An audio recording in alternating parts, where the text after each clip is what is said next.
Alkitab terdiri dari Perjanjian Lama yang adalah merupakan penerimaan gereja mula-mula sebagai umat yang muncul dari rahim Yudaisme atau keyahudian, utuh-utuh diterima sebagai kitab orang Yahudi yang disebut Tanakh.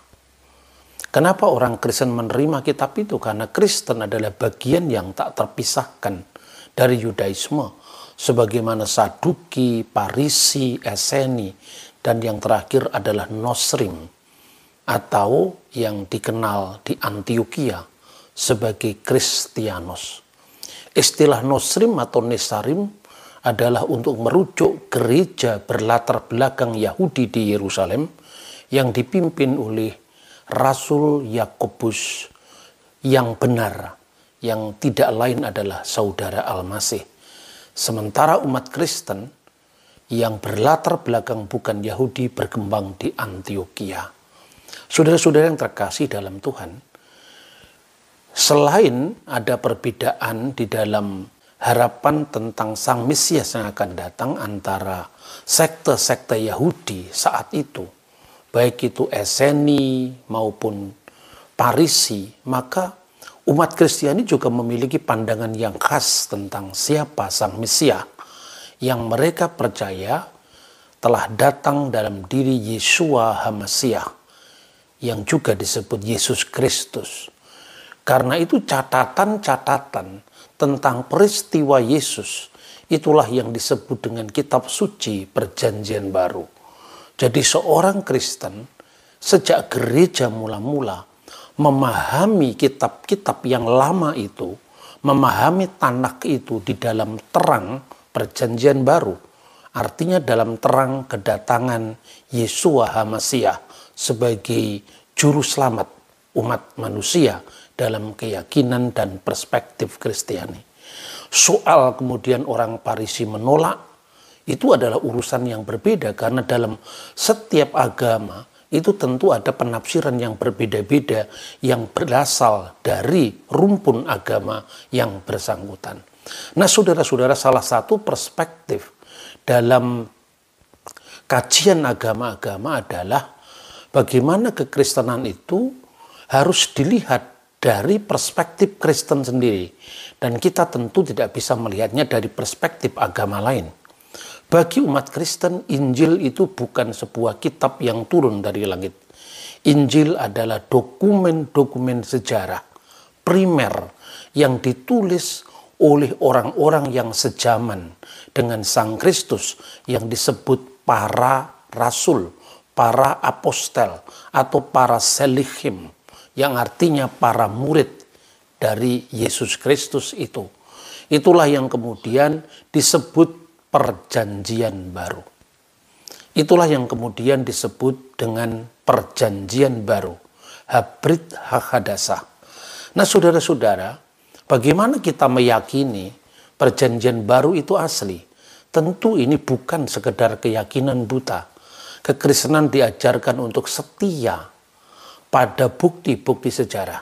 Pertama, kitab-kitab yang disebut Perjanjian Baru itu dapat disebut sebagai sumber primer sejaman.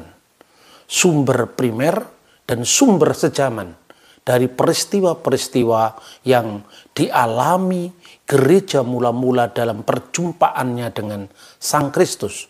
Mulai dari 12 rasul, 70 murid, kemudian murid dari para rasul yang dikenal dengan Abba Arasulion atau Apostolic Fathers. Jadi Perjanjian Baru bukan dokumen yang sama sekali terpisah dari bukti-bukti sejarah sejaman. Meskipun Yesus itu dilihat dari berbagai macam perspektif, namun Perjanjian Baru ini dapat dianggap sebagai satu-satunya sumber primer karena ditulis hanya rentang waktu yang sangat dekat dengan peristiwa. Misalnya Injil Markus ditulis sekitar tahun 60 Masehi. Itu berarti hanya berjarak sekitar 30 tahun saja dari peristiwanya. Begitu juga Injil Lukas Injil Matius, dan yang terakhir Injil Yohanes yang ditulis oleh Rasul Yohanes anak Zebedius pada masa tuanya di kota Efesus sebelum meninggal tahun 96 Masehi. Dan ini bisa dibandingkan dengan catatan-catatan sejarah yang sejaman. Misalnya, catatan yang sangat terkenal dari sejarawan Yahudi yang bernama Flavius Josephus yang menulis sekitar tahun 90 Masehi. Kira-kira sejaman dengan Injil Yohanes. Hanya Yohanes adalah saksi mata. Sementara Josephus tidak pernah menjadi muridnya Yesus. Dia bukan orang Kristen dan dia berbicara dalam perspektif seorang sejarawan Yahudi. Dia juga bicara tentang Yesus yang disalibkan pada masa pemerintahan Pontius Pilatus atas desakan para pemimpin agama kami. Cornelius Tacitus adalah seorang senator dan ahli hukum Roma, dapat dianggap sebagai sumber-sumber yang sejaman. Namun, dia bukan sumber primer. Mengapa? Karena dia hidup lebih jauh daripada peristiwanya ketimbang dengan dokumen-dokumen yang disebut Perjanjian Baru. Terlepas daripada keyakinan orang Kristen bahwa setiap tulisan itu diilhamkan oleh Roh Kudus. Jadi saudara-saudara, sekalipun Perjanjian Baru itu dapat dianggap sebagai catatan pinggir sejarah tentang siapakah Yesus, bagaimana komunitas mula-mula yang mengikuti dia itu dibentuk dan berkembang, khususnya yang dicatat dalam kitab Kisah Para Rasul dan tulisan-tulisan Rasul Paulus yang sekalipun dia tidak pernah berjumpa dengan Yesus, tetapi dia hidup disaksikan oleh komunitas rasuli yang semuanya masih ada saat itu. Sehingga pewartaan Paulus juga disaksikan oleh Petrus sebagai yang paling senior dari para rasul, juga oleh Yohanes, juga oleh rasul-rasul yang lain di Yerusalem. Sehingga sekalipun Paulus bukan saksi mata, tetapi dia hidup ketika saksi-saksi mata masih hidup. Dokumen-dokumen ini yang akhirnya dikumpulkan menjadi Perjanjian Baru. Dan tolong, jangan dipahami menurut perspektif agama lain. Karena kekristenan tidak pernah mempercayai adanya Injil yang turun dari langit, karena senyatanya dokumen semacam itu tidak pernah ada. Hanya ada di bayangan orang-orang yang meyakininya. Nah, saudara-saudara yang terkasih dalam Tuhan, catatan pinggir sejarah. Mengapa? Karena Yesus bukanlah tokoh politik. Karena Yesus bukan seorang kaisar, Yesus bukan seorang gubernur atau prokurator. Dia adalah rakyat biasa. Artinya dalam keadaannya sebagai manusia, Yesus adalah seorang rabi keliling yang mengabarkan tentang kerajaan Allah. Yang dalam perspektif Kristiani, dia disebut Mesias. Dan apa makna Mesias? Mesias adalah imam, nabi, dan raja. Maka perspektif inilah yang menguatkan orang-orang Kristen. Mengapa mereka tetap mengikuti Yesus Kristus sebagai juru selamat mereka. Nah, saudara-saudara yang dikasihi Tuhan, sekalipun Injil merupakan catatan pinggir sejarah, tetapi dia merupakan sumber primer. Ini tentu berbeda misalnya dengan catatan Josephus. Sekalipun dia hidup sejaman, tetapi dia bukan sumber primer. Cornelius Tacitus melihatnya dari sudut pandang seorang senator Romawi. Mara ben Serapion malah melihatnya dari jauh, yang menulis bahwa sesungguhnya kematian Yesus adalah kematian seorang raja Yahudi. Tentu dalam perspektif yang dilihatnya, sehingga Yesus diparalelkan dengan Sokrates misalnya. Begitu juga catatan-catatan yang lain. Catatan Yahudi misalnya, sumber yang dikenal Talmud, secara khusus traktat yang disebut Sanhedrin, yang berbicara tentang Yesus yang digantung menjelang Paskah. Juga merupakan catatan yang muncul dari polemik Yahudi dengan Kristen, yang kira-kira dikompilasikan beberapa abad setelah peristiwa. Misalnya traktat yang disebut Toledot Yesu, silsilah Yesus Kristus.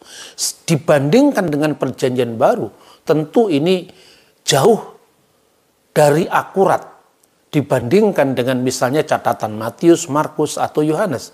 Mengapa? Banyak hal yang bisa didata misalnya. Digambarkan kehidupan Yesus seolah-olah sejaman dengan Ratu Helena misalnya.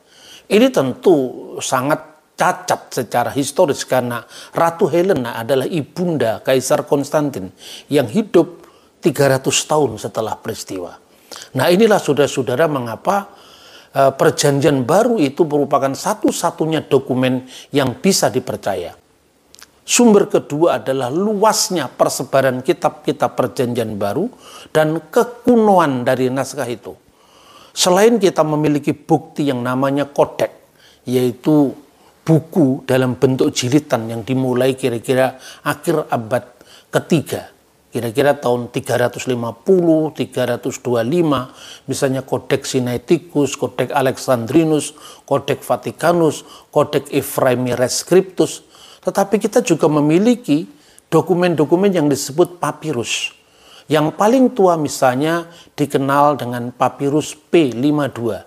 Yang isinya sebagian dari Injil Yohanes. Atau yang lebih utuh lagi adalah P66 yang sekarang disimpan di Bibliotheca Bodmeriana, Switzerland. Nah, saudara-saudara bisa cek sendiri karena sekarang naskah-naskah Injil kuno itu bisa didapat secara online. Dari situ Anda bisa membandingkan misalnya bagaimana bunyi Injil Yohanes sekalipun cara menulisnya berbeda. Misalnya tanpa titik, tanpa koma, tapi semua orang masih bisa membacanya. Misalnya, Hode Parakletos tu Pneuma tu Agion Hupemsei Hupater dan seterusnya. Tidak ada kata Perikletos, tapi Parakletos. Nah, saudara-saudara, ada banyak data seperti itu. Sehingga kita memiliki naskah sebanyak lebih dari 5.000 naskah. Yang antara naskah-naskah yang banyak itu, hanya ada yang berjarak sekitar 24 tahun dari penulisan aslinya. Misalnya P66 itu hanya berjarak 24 tahun karena naskah tertuanya ditulis oleh Rasul Yohanes sebelum kematiannya tahun 96, sementara naskahnya dari hasil uji karbon berasal dari sekitar 120 Masehi. Nah, begitu juga P46 yang isinya surat-surat Perjanjian Baru, khususnya tulisan Rasul Paulus, itu hanya berjarak juga kurang dari 20 tahun karena Rasul Paulus wafat di Roma tahun 67 Masehi dan hasil uji karbon dari P46 itu kira-kira tahun 85 atau tahun 90 Masehi. Saya kira tidak ada naskah kuno manapun yang menandingi keakuratan dan luasnya persebaran dibanding dengan Perjanjian Baru. Kemudian bagaimana apabila itu dibandingkan dengan tulisan-tulisan yang intinya memuat kehidupan Yesus di luar kitab Injil. Misalnya yang tadi pada awal presentasi saya, orang sering bertanya apakah benar Yesus itu berbicara pada waktu bayi. Nah, saudara-saudara, sebagaimana orang Yahudi memiliki Taurat tertulis yang disebut dengan Torah Sebiktav yang terdiri dari Sefer Bereshit, Sefer El Shemot, Sefer Vayikra, Sefer Bamidbar, dan Sefer Devarim, yaitu Kejadian, Keluaran, Imamat, Bilangan, Ulangan. Orang Yahudi juga memiliki apa yang disebut dengan Taurat lisan. Nah, bagian dari Taurat lisan atau Torah CPLP ini ditulis ya dalam bentuk tertulis tentu adalah ratusan tahun setelah peristiwa. Makanya Yahudi itu tidak seragam. Ada kelompok Yahudi Rabbinik yang meyakini Taurat lisan, tetapi juga ada kelompok Yahudi Karaid atau Karaim yang ada di Yerusalem juga yang tidak percaya pada Taurat lisan. Nah, kekristenan bagaimana apabila dibandingkan dengan Yudaisme? Kira-kira mirip sama. Di kalangan kekristenan juga ada legenda-legenda kesalehan yang itu bukan pemalsuan, tetapi itu hasil refleksi gereja atau lebih tepat umat beriman tentang kehidupan Sang Kristus. Dan itulah yang kemudian diklasifikasi sebagai naskah-naskah apokrifa. Naskah-naskah ini secara moral tidak salah, tetapi secara historis tidak bisa dipertanggungjawabkan. Mirip dengan Midras misalnya. Midras itu kisah-kisah yang muatannya dalam Yudaisme itu lebih kepada kisah-kisah moralistik. Misalnya, ketaatan iman Abraham digambarkan dengan dia tidak terbakar dalam api. Nah, sekalipun cerita itu berkembang mulai dari abad-abad awal sampai menerima bentuknya yaitu Midras Bereshit Rabbah, kira-kira abad kedua Masehi. Tentu bagi orang Yahudi apakah benar Abraham itu tidak mempan dibakar dalam api itu bukan fakta historis. Tetapi itu kisah-kisah moralistik. Begitu juga kisah tentang Yesus yang sudah berbicara pada waktu bayi. Kisah-kisah itu bukan merupakan sebuah pemalsuan sejarah, tapi sebuah legenda kesalehan yang tekanannya pada masalah moralitas. Itu sungguh sangat berbeda dengan misalnya buku-buku yang disebut dengan naskah-naskah gnostik. Naskah-naskah gnostik itu adalah naskah-naskah yang memang secara ajaran merupakan pemalsuan dari berita rasuli yang sebenarnya. Misalnya, penemuan yang dikenal dengan The Nag Hammadi Library. Ini ditemukan di Mesir tahun 1945. Dan gereja tidak pernah membakar kitab-kitab ini. Gereja tidak pernah menyingkirkan kitab-kitab ini. Tapi kitab-kitab ini dikoleksi, dipelajari, diperbandingkan dengan sumber-sumber yang benar. Misalnya sumber-sumber perjanjian baru. Makanya saudara bisa melihat misalnya ini naskah-naskah Nag Hammadi yang diterbitkan oleh gereja ortodok Koptik di Kairo. Begitu juga ini adalah naskah-naskah apokrifa perjanjian baru, yaitu Apokrifa Al-Ahdul Jadid, Kaifa Kutiba, bagaimana dia ditulis dan seterusnya. Jadi di sini ada yang namanya Injil Thomas yang berbicara tentang Yesus sudah bisa membuat tanah yang ditiup menjadi burung. Tetapi secara historis tentu ini tidak bisa dipertanggungjawabkan karena munculnya abad keempat. Sehingga sangat jauh dari peristiwa.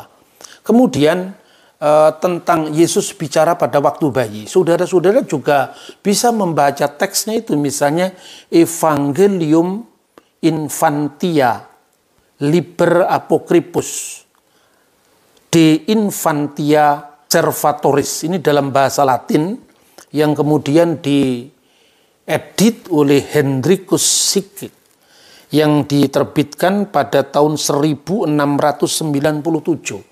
dalam bahasa Latin dan kemudian diterjemahkan dengan bahasa Arab.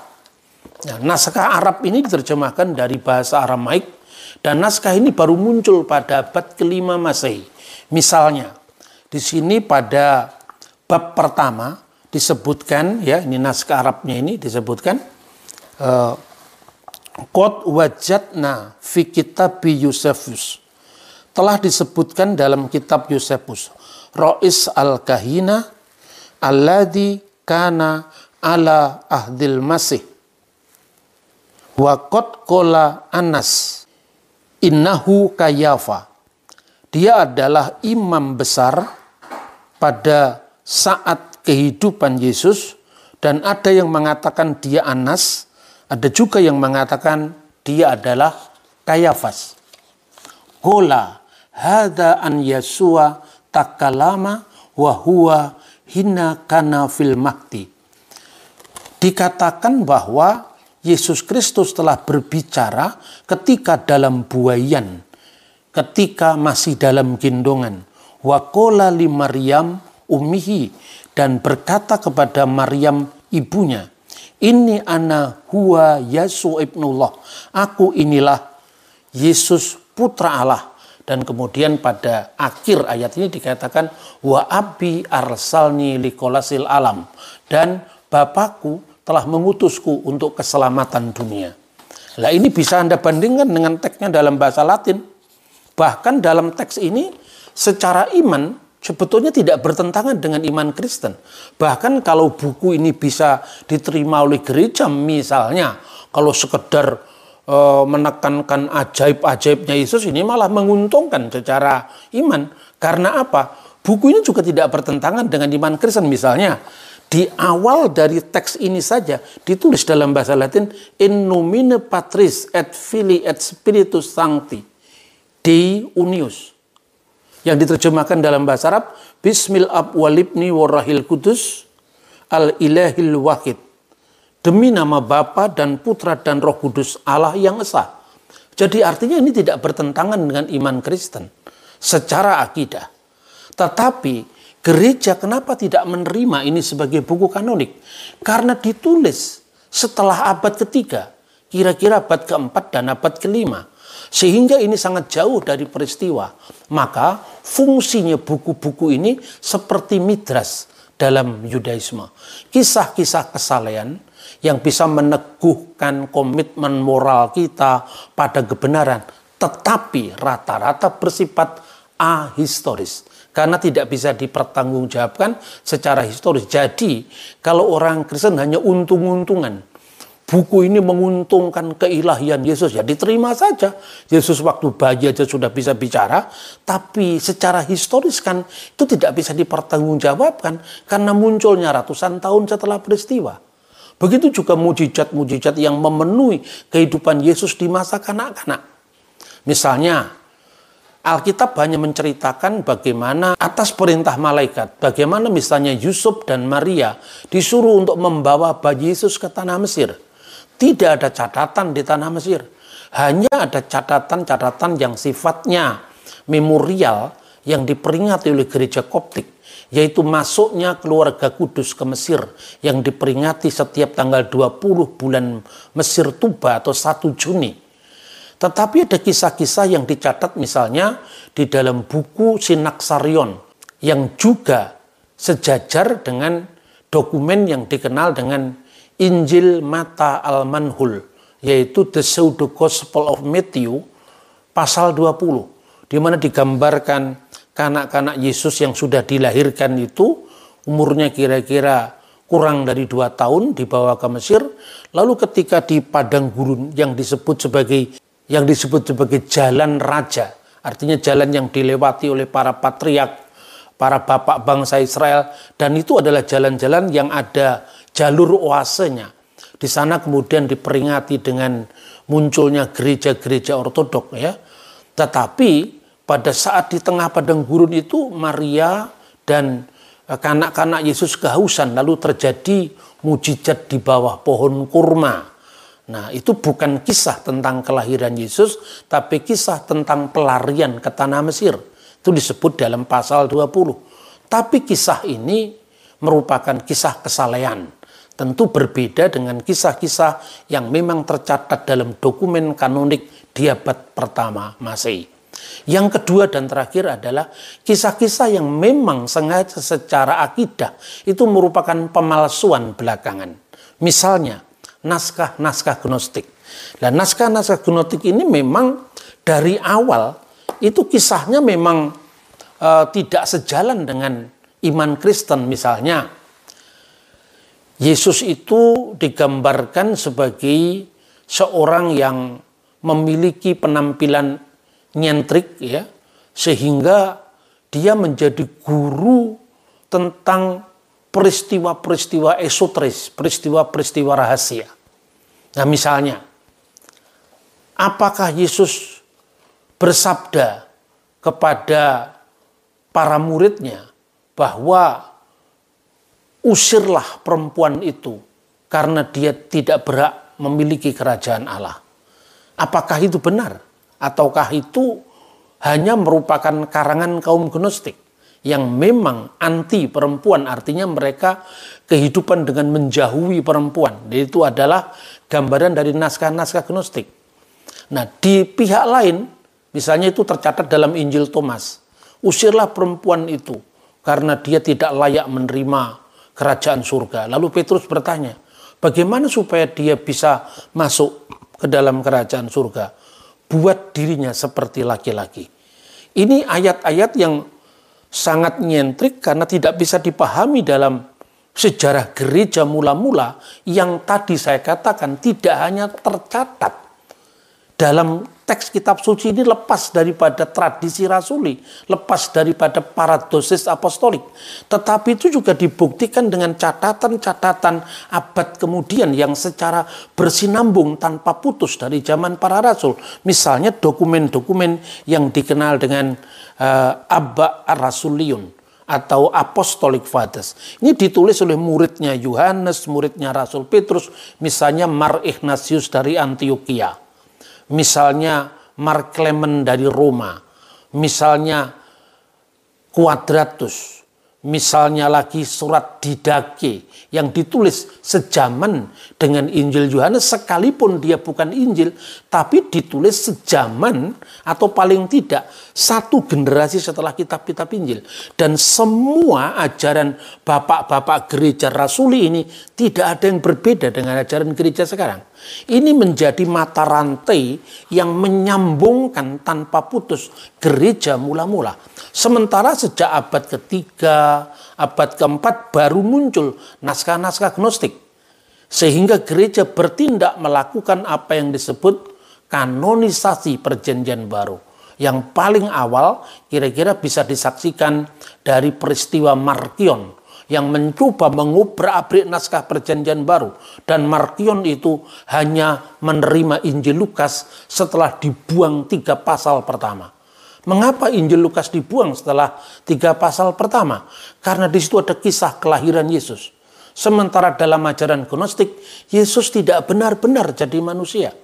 Yohanes menghantam ajaran gnostik dengan mengatakan firman itu telah menjadi manusia, real manusia. Karena manusia maka bisa digambar sehingga ada tradisi ikonografi, maka bisa mati, maka bisa menderita. Dan itu yang ditekankan oleh Ignatius dari Antioquia. Makanya gereja mula-mula menghadapi ajaran gnostik yang menolak eksistensi kemanusiaan Sang Kristus. Nah, ajaran gnostik ini terus berkembang. Seandainya pada saat Markion sudah ada yang namanya The Gospel of Philip atau The Gospel of Peter yang itu di atas namakan para rasul, tentu Markion tidak perlu harus merevisi perjanjian baru. Dan gereja bertindak karena apa? Warisan apostoliknya diobrak-abrik oleh tokoh di luar komunitas para rasul. Dan itulah yang menyebabkan muncul yang namanya kanon muratori, yang nantinya diteguhkan kembali pada saat terjadinya konsili di Kartago. Sekali lagi pertanyaannya, seandainya saat itu sudah ada The Gospel of Philip, The Gospel of Mary Magdalene, kitab Injil Maria Magdalena, kitab Injil Filipus, kenapa dia harus merevisi perjanjian baru? Dan ini yang seringkali orang di luar Kristen tidak paham kekristenan, tapi kadang-kadang lagaknya lebih tahu daripada mereka yang langsung belajar tentang kekristenan dari sumber asalnya. Saya berikan contoh. Dalam Injil Filipus, ini tertulis dalam bahasa Koptik. Lalu ada terjemahannya dalam bahasa Inggris. Itu pun setelah zaman Rasul Markus. Bahasa Mesir kuno itu kemudian huruf-hurufnya digantikan dengan huruf-huruf Yunani, ditambah 7 karakter yang tidak ada di dalam bahasa Yunani, sehingga nama-nama dewa itu dihilangkan lalu diganti dengan theos, diganti dengan kata Yunani yang dianggapnya lebih injili ketimbang harus memakai bahasa lokal Mesir, sehingga teks-teks Yunani berpadu dengan irama Koptik. Agios, oteos, agios, iskiros, dan seterusnya. Itu gambaran bagaimana gereja melakukan inkulturasi tanpa tercabut dari akar rasulinya. Sehingga gereja Koptik menggunakan bahasa ini itu jauh setelah zaman Yesus. Maka tidak mungkin secara historis bisa diterima buku apokrifa The Gospel of Philip ini. Dan yang paling penting lagi, misalnya para rasul itu protes kepada Yesus. Ini gambaran dari buku The Gospel of Philip. Mengapa engkau lebih dekat pada Maria Magdalena ketimbang dengan kami? Lalu digambarkan, Yesus sering mengecup bibir Maria Magdalena. Nah, ini lalu dipahami seolah-olah Yesus itu adalah suaminya Maria Magdalena. Lah ini orang yang membaca teks tanpa lihat konteks, tanpa lihat nilai sejarahnya. Karena ini adalah buku yang muncul dari kaum Gnostik. Kaum Gnostik itu tidak mengenal perempuan, tidak mengenal perkawinan. Maka setiap kata-kata misalnya ciuman itu adalah ciuman mistik. Bukan ciuman erotis, bukan ciuman birahi, bukan ciuman dalam perkawinan seperti gereja Kristen pada umumnya. Nah, dengan demikian saudara-saudara, saya harus mengatakan bahwa kisah tentang Yesus bicara waktu bayi itu ada di dalam buku yang disebut Injil Tufuliah, yaitu Injil masa kanak-kanak Yesus yang muncul kira-kira 400 tahun setelah peristiwanya. Dan semua buku-buku ini, baik itu legenda-legenda kesalehan maupun pemalsuan seperti ajaran Gnostik, tidak pernah dibakar oleh gereja, tidak pernah dimusnahkan oleh gereja, tapi dipelihara oleh gereja. Artinya apa? Untuk studi heresiologi, yaitu ilmu tentang heretik, tentang bidat-bidat. Tetapi juga kisah-kisah kesalehan itu juga berfungsi sebagai cara gereja mula-mula, atau lebih tepat umat awam mula-mula untuk memahami peristiwa Yesus, tetapi di luar refleksi sejarah, refleksi teologis yang terlepas dari sejarah. Karena itu saya sering mengatakan, sesaleh apapun kisah-kisah itu merupakan sebuah perspektif yang secara sah bisa diterima, namun secara historis patut dipertanyakan. Jadi sejajar dengan kisah Abraham, kisah tentang Salomo yang mengerti kearifan bahasa binatang dalam Targum misalnya. Tetapi itu tentu orang Yahudi maupun orang Kristen tidak memahami sebagai peristiwa sejarah. Dan itu berbeda dengan dokumen perjanjian baru itu sendiri.